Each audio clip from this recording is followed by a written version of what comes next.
Sitting to the west of the dead city of Boston, we can come across a small town. Abandoned for the most part, with its buildings boarded up and long since forgotten. The remains of a celebration for the Central Museum lie tattered in the main street. These decorations, now historical artifacts themselves.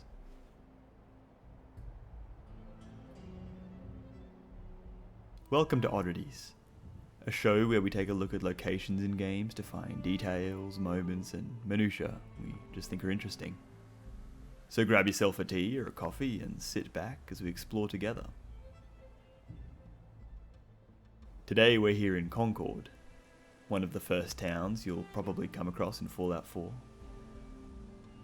The launching point for the Minutemen questline, we can meet Preston Garvey here, who is sure to put us to work as soon as he can. But instead of saving him and his little group of survivors, we can take a peek around the place they've found themselves in. It's interesting that this is the first location we've looked at that has a definitive real-world connection. Concord being a very real town in the US. It's a lot smaller in the game, of course, with the real town having a population of around 18,000. Approaching from the west, we can find our roads splitting and wrapping around either side of the town. A poor Brahmin lying in the middle, having fallen to some blood bugs. Looking up at these electrical wires, we can see that a tree has fallen on them, pulling this one to the ground. Hopefully the current had long since stopped before this happened. There's this small house, its lovely blue paint stripped by the dust and radiation. And within it, looks like it might have been someone's shelter for a while, with some caps tucked away in this oven and a chem box on the upper floor alongside a mattress. Perhaps a chem dealer set up here for a while, dealing with traders passing by who were looking to get a fix. Something to push them onward that extra few miles to Diamond City. This hole in the floor would have been a good way to spot potential intruders, our inhabitant perhaps not having the knowledge to craft traps. I wonder where they went, and how long ago it was they stayed here. The neighbour's house has been painted with the same blue colour and looks quite similar. The same company probably constructed these two houses, and being further from the town centre, were probably a little newer than those we find deeper in. I wonder if Concord would have ever connected with Sanctuary Hills had the bombs not dropped. There's a bus stop just down the road, where the townsfolk could wait to be carted up to the city for the day. Workers who perhaps didn't fancy living in the bustle, preferring that small town life. Through this alleyway, we can come across a small playground. Monkey bars, seesaws, a swing set, some picnic tables, and this cool flying saucer that doubles as a slide. It looks like someone pushed this swing, causing it to wrap over itself. A bored post-war raider, or a pre-war prank. There's these piles of tyres about the place. I wonder if this too was a post-war collection, or if the neighbourhood kids enjoyed playing in and around them, jumping from this tree onto the pile, letting the rubber break their fall. Over here, there's these two sinks. It could be a wall has fallen away, or these could have acted as drinking fountains to help the kids stay hydrated as they played during the summer months. You'd be a lucky kid to live in this house, able to run down the back porch and instantly join your friends in the park. You can imagine the inhabitants of this place all sitting around this living area, watching a baseball game, the news, or that final emergency broadcast. Racing out the door, grabbing their coats and umbrella, trying to make it to the vault in time. Coming onto the main street, we can see this Fallon's department store. It looks as if they were having a sale, perhaps to coincide with the celebration of the Museum of Freedom, capitalizing on all the visitors to the town. The street is cracked and broken, with deep puddles forming in the larger divots. It could be from rain, or the town's waterways that have gone long without upkeep. Outside of the bank, we can find a plutonium well, one of the few dotted around the town. Probably a small generator of sorts. It would have used nuclear energy to power the town's electrical grid. They were definitely proud of this technology, for its name is engraved above.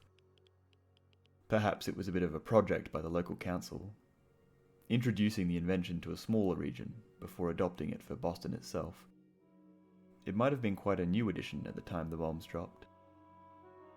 I wonder if this was a popular implementation. The townsfolk perhaps proud that their home was on the forefront of innovation. But this is the Fallout universe. I'm sure there's something nefarious that lies at the bottom of all of this. There's the local drugstore just nearby. Looted for all it's worth, of course, but above we can find an ammunition box and tool case. With this huge hole blasted in the roof, you can imagine a sniper positioned here, watching the roads for intruders. Maybe there was once a time when there was an attempt to resettle Concord, turn it into a bit of a settlement, posting guards around to watch over the place. We don't find much more than temporary shelters and hovels, so there must be a hitch in any plan to make Concord safe. Perhaps the vicinity to raider groups, ghouls, or the creature that lives beneath the streets. It looks like this building was a cafe and inn, where the townsfolk could come in and get their cup of joe in the morning, sit down with their friends, co-workers, or family, and just watch the comings and goings of the street outside.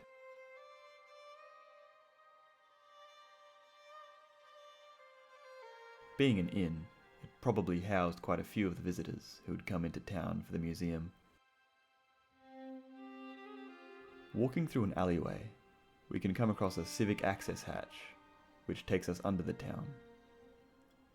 Here, in the waterworks, moisture fills the air, and we can hear the distant chittering of a mirelurk. It looks like quite a few people tried to escape down here when the sirens sounded, becoming trapped as the earth burned above and the radiation seeped between the brickwork. It reminds me a bit of the well in Ocarina of Time, a dark otherworld just below an ordinary town. A skeleton here clutches some cereal, perhaps the only thing they had to sustain themselves in their final days. There's a dead raider here, just nearby a collection of chems. Perhaps this was our dealer we theorized about earlier, who managed to get on the wrong side of the mirelurk. Maybe they were the one who lived in this small shelter. Despite the years, we can still hear the creaks and groans of steam and water flowing through the pipes. Their old bones still getting the work done. And, in certain places, we can sense a deep rumble of something sleeping down here with us.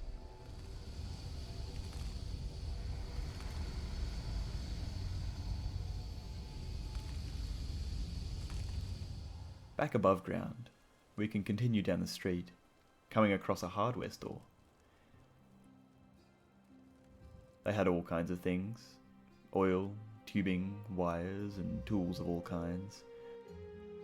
Someone stripped the mannequins long ago, scoring some new clothes, but there's still a Mr. Handy you could make use of if you could find fuel for it. Across the street, we can find the Concord Speakeasy, the local watering hole, and within, It looks like not everyone was desperate to race to the vaults.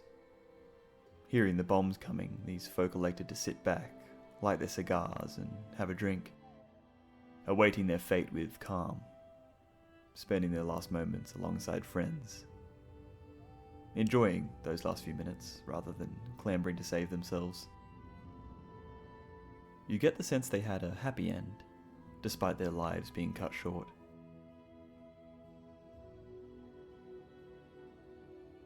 Up the stairs we can find some more rooms and...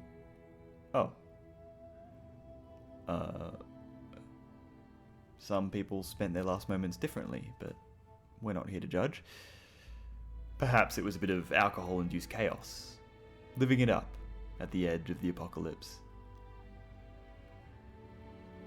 We can find a soldier tucked away in this back room, a gun on the table beside them. Perhaps they deserted.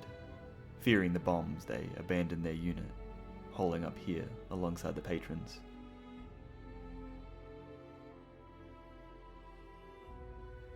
Just behind the speakeasy, we can spy another enterable building, simply called a workhouse. Within, we can see that every floor has fallen away, creating a hollow tower of exposed rebar, clearly not built to withstand a nuclear blast. Up on one of the overhanging floors, we can find a skeleton, who maybe became trapped here when the floors fell away. Interestingly, there's a lit lantern right beside them. Maybe this skeleton isn't as old as it looks. Maybe a more modern survivor, consumed by a creature of the wastes, just leaving the bones. They must have walked across from up here, dropping down onto the balcony, perhaps thinking it was a good place to hunker down for the night. Up on the top floor, it looks like these two were having something of a small disagreement when the bombs hit, freezing them in death. Leaning against this safe, perhaps one final act of greed took place. Someone looking to loot all they could at the end of the world. Unless this was an act of revenge. It looks like this was the boss or supervisor's office. Maybe they weren't such a nice person, and the bombs coming simply gave this employee an excuse to take out their anger. Of course, in the middle of town we have the famed Museum of Freedom, the focal point of the town's celebration, and really the only thing that brings us here story-wise. Chock full of raiders, it's a quick little dungeon. We can enter to find ourselves in this huge lobby, the glass roof long since having shattered, leaving broken glass and rubble all about the place. Murals abound with revolutionary imagery. As we walk the halls, we can hear recreations of historical events in audio form, mannequins and displays retelling stories and history. It's an interesting feeling, the museum itself now just as historic as the items it held. Fluorescent lights still buzz above, a fusion core keeping the place lit. Weirdly, if we pull the fusion core out, the lights remain on. Maybe the generator stores power from the fusion core for a while in an emergency state before finally shutting down.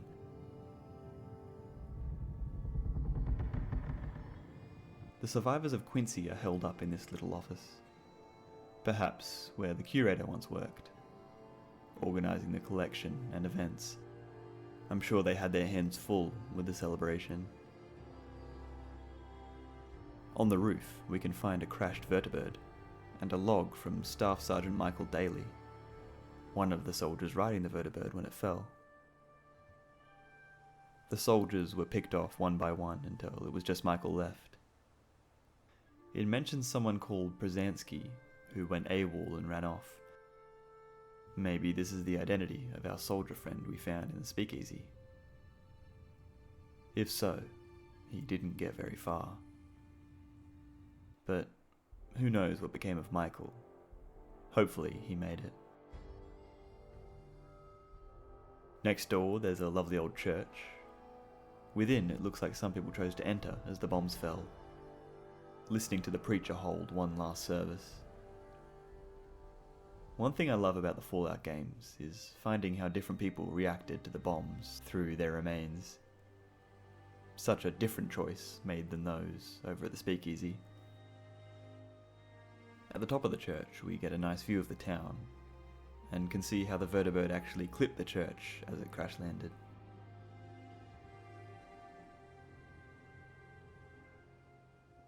Rounding up the surrounds, up on this hill overlooking the town, we can find 3 houses. It looks like quite a nice area, so these were probably pretty pricey. A nice view of the Commonwealth all the way down to Boston. I'm sure it was once a lovely forested area that used to surround the place. It looks like this area, down on the eastern side of town, was a car park, or the start of a new housing development. There's lots of trucks and supplies, so perhaps they were extending out this direction a little bit. There's some dead raiders and settlers. It looks like they got into a bit of a fight, of which there were no winners. To the west, there's this tall water tower, probably connected to the maze of systems we visited below the town. Concord's name is featured proudly upon it, letting all comers know exactly where they've landed. I don't think it'll do a good job of holding water anymore. And that's pretty much Concord. A small little place, but a great introduction to the urban exploration you'll be doing as the game progresses. The confusing ruins of brick and stone that wrap in on themselves, with raiders and creatures of all kinds around every corner.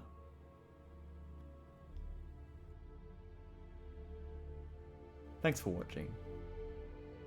As always, if there's any details, moments, or particular games you'd like us to take a look at, let us know in the comments. Subscribe for more oddities, odysseys, observations, open roads, opinions, and live streams, and we'll see you in the next one. Cheers.